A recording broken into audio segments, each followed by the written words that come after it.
Hello everyone, this is सूरज और हम लोग पब्लिक एडमिनिस्ट्रेशन एमसीक्यू सीरीज़ देख रहे हैं जहां अभी तक 270 क्वेश्चंस आउट ऑफ 1000 में कवर हो चुके हैं और नेक्स्ट 5 क्वेश्चन इस वीडियो में हम लोग कवर करने वाले हैं. So let's start. Rensis Likert has suggested which of the following model for removal of hurdles in traditional hierarchies. Rensis Likert ने इनमें से किन मॉडल को सजेस्ट किया था हर्डल हटाने के लिए ट्रेडिशनल हिरार्कीज में? Option A management system 1, B the linking pin model, C application of system 4, D science based management. तो ये जो रेंसिस लिकर्ट है उन्होंने द लिंकिंग पिन मॉडल को सजेस्ट किया था for removal of hurdles in traditional hierarchies. So option B यहाँ correct होगा. So Rensis Likert has suggested the linking pin model for removal of hurdles in traditional hierarchies. Next question is here. Friedrich Herzberg has identified certain determinants of job satisfaction in his two-factor theory. Which of the following according to him is not job satisfiers? Frederick Herzberg ने कुछ determinants दिए थे job satisfaction के लिए अपने to factor theory में. इनमें से वो कौन दो नहीं हैं? 1 salary, 2 achievement, 3 working condition, 4 recognition. इनमें से करेक्ट कोड होगा A 1 and 2, B 2 and 3, C 2 and 4 और डी 3 एंड 4. तो इसका करेक्ट ऑप्शन होगा ऑप्शन सी यानी 2 एंड 4. फ्रेडरिक हर्जबर्ग ने अचीवमेंट और रिकॉग्निशन को अपनी टू फैक्टर थ्योरी में जॉब सेटिस्फैक्शन के लिए नहीं दिया था. Next question is here.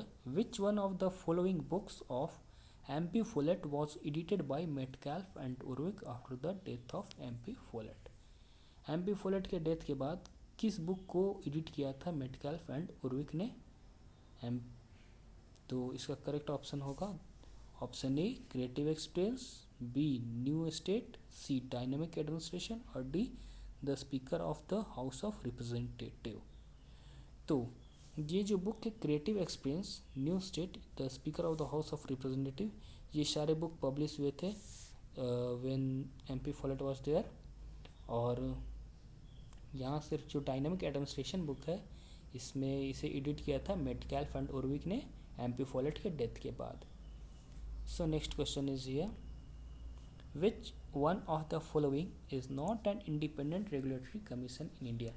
इनमें से कौन सा एक इंडिपेंडेंट रेगुलेटरी कमीशन नहीं है इंडिया का? ए ट्राई यानी Telecom Regulatory Authority of India, B national labour relation commission, C monopolies and restrictive trade practices commission और D securities and exchange board of India.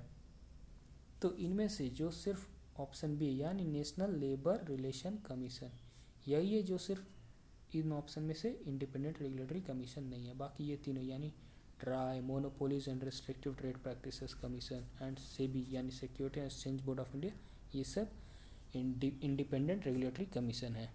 Next question is here. Which of the following factors influenced the emergence of the theory and practice of human relations?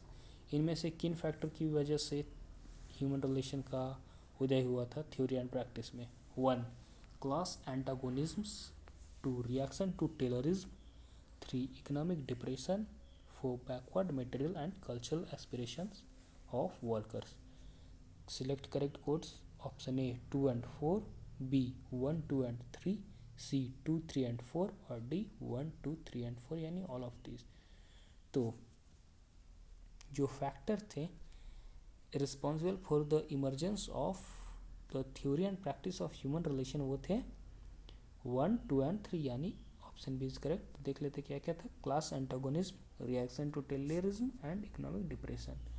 तो ये factor की वजह से ही human relation का उदय हुआ था थ्योरी एंड प्रैक्टिस में. Factors following factors influence the emergence of the theory and practice of human relation. ये थे class antagonisms, reaction to terrorism and economic depression. So ये लास्ट क्वेश्चन था इस वीडियो का. आप लोग को ये वीडियो कैसा लगा ज़रूर बताइए. और अभी तक आप लोगों ने पिछले वीडियो नहीं देखे हैं तो वो भी देखिए. थैंक्स.